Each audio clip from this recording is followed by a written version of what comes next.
सभी को मेरा नमस्कार, जय श्री राम। इस वक्त हमारे साथ मौजूद है भारतीय जनता पार्टी के देवेंद्र रडला जी, जो कि नेता हैं, और आइए इनसे बात कर लेते हैं। 500 वर्ष बाद जो हमारा राम जन्मभूमि प्राण प्रतिष्ठा को लेकर जो आज भव्य जो दिवाली के रूप में मनाया जा रहा है, तो आइए बात करते हैं। देवेंद्र रडला जी क्या करने जा रहे हैं अपने क्षेत्र में, लोगों को किस तरह जागरूक कर रहे हैं। सबसे पहले स्वागत है देवेंद्र जी आपका। जय श्री राम। हमारे क्षेत्र में हमारे जो आदरणीय प्रधानमंत्री जी के आदेश अनुसार कभी सभी मंदिरों में स्वच्छता अभियान का कार्य जो चल रहा है, स्वच्छता अभियान हम निरंतर करते आ रहे हैं। और गत वर्षों से प्रधानमंत्री जी वाल्मीकि समाज के बड़े संवेदनशील रहे हैं।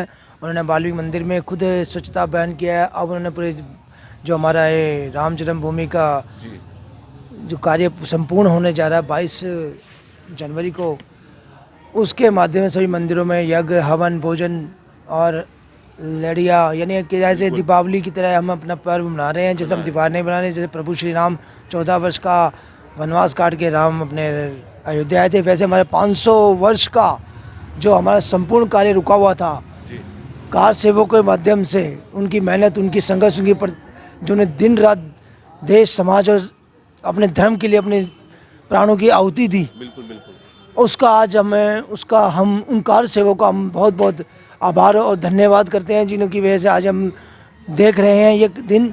और उनकी जो आहुति दी धर्म के प्रति, राम के प्रति, उनके ही आत्मा आज हमारे लोगों के, हम जब लोग इन मंदिर में बैठे हैं, कहीं भी बैठे हैं, कहीं भी क्षेत्र में, उन्हीं की आत्मा हमारे रूप में हमारे श्री के माध्यम से वो उस संपूर्ण कार्य श्री राम को, मंदिर को होते हुए देख रहे हैं खुद। बिल्कुल।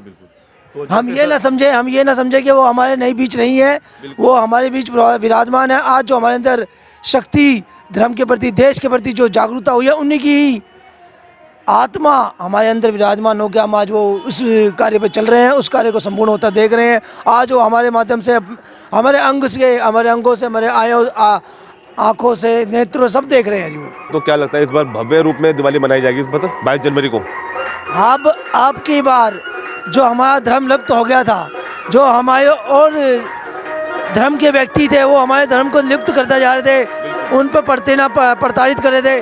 अब उनको ये आँख खुल गई कि हिंदू एक हो चुका है, हिंदू धर्म के प्रति जागरूक हो चुका है, हिंदू को अब कोई रोक नहीं सकता। श्री राम अपने 500 साल पुराने वाले घर पर आ चुके हैं और जनता में श्री राम के प्रति बड़ी उत्सुकता है। इसको देख के लोग पूरे देश में, विश्व में ये कार्य हो रहा है।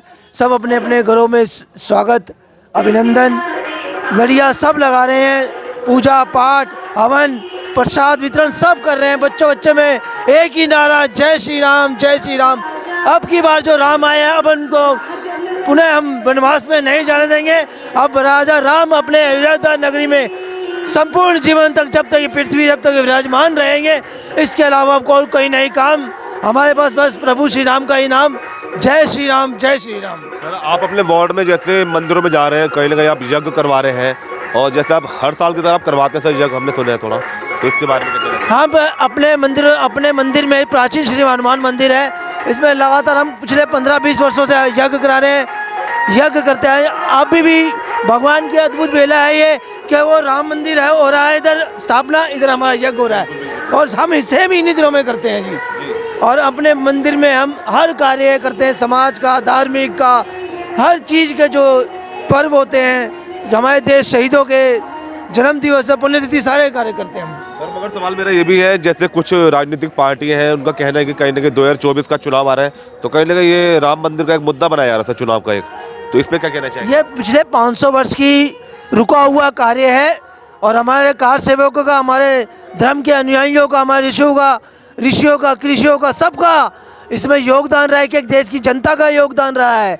इसमें कोई राजनीति नहीं है, धर्म की बात है, ये देश की बात है। ये विदेश में हमारे देश सोने की चिड़िया से अभूतपूर्व रह गया था, अब की बात संपूर्ण कार्य होने जा रहा है, और हमारा देश विश्व में 5वें नंबर पर है। और आने वाले जो ये कह रहे चुनाव की बात कर रहे हैं, कि ऐसा कोई कुछ नहीं है। चुनाव तो हर 2-2.5 साल आते हैं, चुनाव तो आते रहेंगे, चुनाव भी, निगम पार्षद भी, और अपना विधायक का भी ये चुनाव तो आते रहेंगे। मगर जैसा समय आया, ये दोबारा नहीं आएगा। जो अब मेहनत हुई है, वो दोबारा अब इन लोगों को दिखेगी इसमें मुद्दा खामे खा के बेकार बुखलाए हुए हैं। इनके पास कोई रास्ता नहीं, राजनीति के अलावा कोई रास्ता है, क्यों धर्म को ये मानते नहीं, मनुष्य को मानते नहीं, दुख दर्द वेदना पीड़ा चिंता मंथन क्यों जानते ही नहीं। गरीब शोषण पीड़ित और युवा और महिला और बुजुर्गों का कोई ध्यान नहीं। इनको देश की क्या व्यवस्था करनी है, पेपर से क्या सारी व्यवस्था अस्त व्यस्त कर रखी है उन्होंने। सर जैसे मोदी सरकार के नेतृत्व में 10 सालों में क्या क्या आप देखते हैं बदलाव सर? क्या वाल्मीकि समाज के लिए क्या क्या कदम उठाए सर?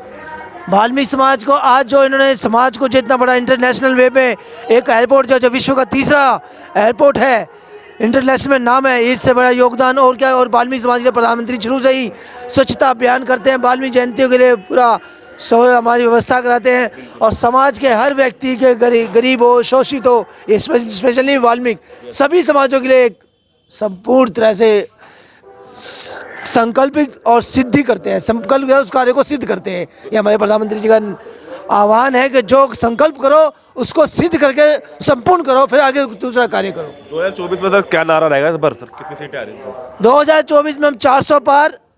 और अब की बार जो है राम मंदिर, हमारा जो धर्म के हमारे जो पिछड़े हुए लोग थे, हमारे जो ऋषि कृषि हमारे जो संत थे, वो सब थोड़े नाराज थे, आज वो खुश हैं।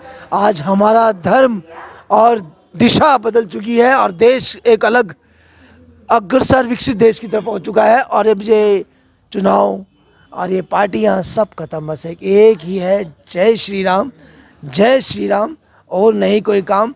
बस धर्म के नाम पे और देश के नाम पे और देश को विश्व गुरु बनाना में, इस बात पे ध्यान हमारे पास कोई, हमारा पार्टी से कोई ध्यान नहीं, किसी पार्टी से कोई मतलब, हमारा देश की तरफ ध्यान है, देश को विकसित करना है, देश को आगे बढ़ाना, सोने की चिड़िया बनाना है। हमारे प्रधानमंत्री जी का यही आह्वान है कि गरीब शोषित पीड़ित इनका सबको संवेदनशील रहो, उनके लिए कार्य करो, मंदिर मठों को अपना साफ स्वच्छ रखो और देश के जो गरीब हैं उनका चिंतन मंथन, उनकी सेवा व्यवस्था करो और सेवा करो दिन रात, यही उनका आदेश है। उन्हीं आदेश के अनुयायी हम, उनके कार्यों के अनुयायी, उनके कार्यों की दिशा से हम कार्य करते हैं। जैसे वो हमें मार्गदर्शन देते हैं वैसा हम उस दिशा में चलते हैं। बहुत बहुत धन्यवाद सर, आपने समय दिया देवेंद्र जी। तो यह हमारी सीधी बात देवेंद्र रिडला जी से, स्टार सिटी के साथ मैं जितेंद्र गुप्ता।